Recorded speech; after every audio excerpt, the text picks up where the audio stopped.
కూటమి ప్రభుత్వం red book రాజ్యాంగాన్ని అమలు చేస్తూ వైసీపీ నేతలపై కక్ష గట్టి పగ తీర్చుకుంటోందని ఆరోపించారు పెద్దిరెడ్డి రామచంద్రారెడ్డి. కోర్టు ఆదేశాలను కూడా పాటించకుండా తమ పార్టీ నేతల్ని ఇబ్బంది పెడుతుందన్నారు. మరోవైపు రెడ్ బుక్ వేరు, లిక్కర్ స్కామ్ కేసు వేరు అంటూ క్లారిటీ ఇచ్చారు మంత్రి గొట్టిపాటి. రాజమండ్రి సెంట్రల్ జైల్లో ఎంపీ మిథున్ రెడ్డిని కలిశారు ఆయన తండ్రి పెద్దిరెడ్డి రామచంద్రారెడ్డి. మిథున్ రెడ్డి ఆరోగ్యంగా ఉన్నారన్నారు. లిక్కర్ కేసులో ఆయనను అన్యాయంగా అరెస్టు చేశారన్నారు పెద్దిరెడ్డి.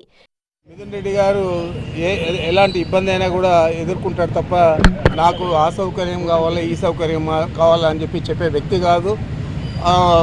ఇప్పుడు కూడా ఆయన ఏం కూడా నాకు చెప్పలేదు. అయితే ఇక్కడ ఉన్న పరిస్థితుల దృష్ట్యా అక్కడ ప్రభుత్వం న్యాయపరంగా కల్పించిన సౌకర్యాలను కూడా అందజేసే పరిస్థితుల్లో లేదంటే ఈ ప్రభుత్వం ఏ విధంగా పనిచేస్తూ ఉందో, ఎంత కక్షపూరితంగా వ్యవహారం చేస్తూ ఉందో అది మీ దృష్టికి తెస్తా ఉన్నాను. కూటమి ప్రభుత్వం వైసీపీ నేతలను తీవ్రవాదుల్లా ట్రీట్ చేస్తుందని మండిపడ్డారు పెద్దిరెడ్డి రామచంద్రారెడ్డి. ఈ ప్రభుత్వం ఏర్పడినప్పటి నుంచి కూడా వైఎస్ఆర్ కాంగ్రెస్ పార్టీ శ్రేణులను, వైఎస్ఆర్ కాంగ్రెస్ పార్టీలో ప్రధాన భూమిక పోషించే నాయకులందరినీ కూడా టార్గెట్ చేసి అనేక విధాల ఇబ్బందులు పెడతా ఉన్నారు, అనేక రకాల కేసులు పెడతా ఉన్నారు.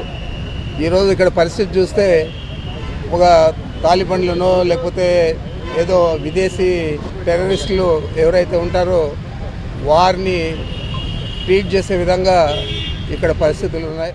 మిథున్ రెడ్డి కూటమి ప్రభుత్వ వేధింపులను ధీటుగా ఎదుర్కొంటున్నారన్నారు రామచంద్రారెడ్డి. తమకు జరుగుతున్న అన్యాయాలపై కోర్టును ఆశ్రయిస్తామన్నారు. రెడ్ బుక్ రాజ్యాంగానికి లిక్కర్ కేసుకు సంబంధం లేదన్నారు మంత్రి గొట్టిపాటి రవికుమార్. టీడీపీని వేధించిన వారి కోసం రెడ్ బుక్ పెట్టుకున్నామన్నారు. కానీ మిథున్ రెడ్డి లాంటి నేతలు లిక్కర్ కేసులో అరెస్ట్ అయ్యారన్నారు. అవినీతి చేసినందుకే వాళ్లు శిక్ష అనుభవిస్తున్నారన్నారు. రెడ్ బుక్ రాజ్యాంగానికి దీనికి సంబంధం లేదు. రెడ్ బుక్ రాజ్యాంగం ఏంటంటే మా కార్యకర్తల్ని అనవసరంగా వాళ్ళ ప్రభుత్వం అడ్డం పెట్టుకొని దాడులు చేసిన దానికి మేము ఆ రోజు చెప్పామే. కానీ ఎక్కడ కూడా వాళ్ళు చేసిన దొంగతనాలని రెడ్ బుక్కి అంటకట్టడం కరెక్ట్ కాదు. తప్పు చేసిన వాడైనా వీడైనా ఎవరైనా శిక్షార్హులే. లిక్కర్ కేసుతో సంబంధం ఉన్న వారెవరిని వదిలిపెట్టే సమస్య లేదన్నారు మంత్రి గొట్టిపాటి.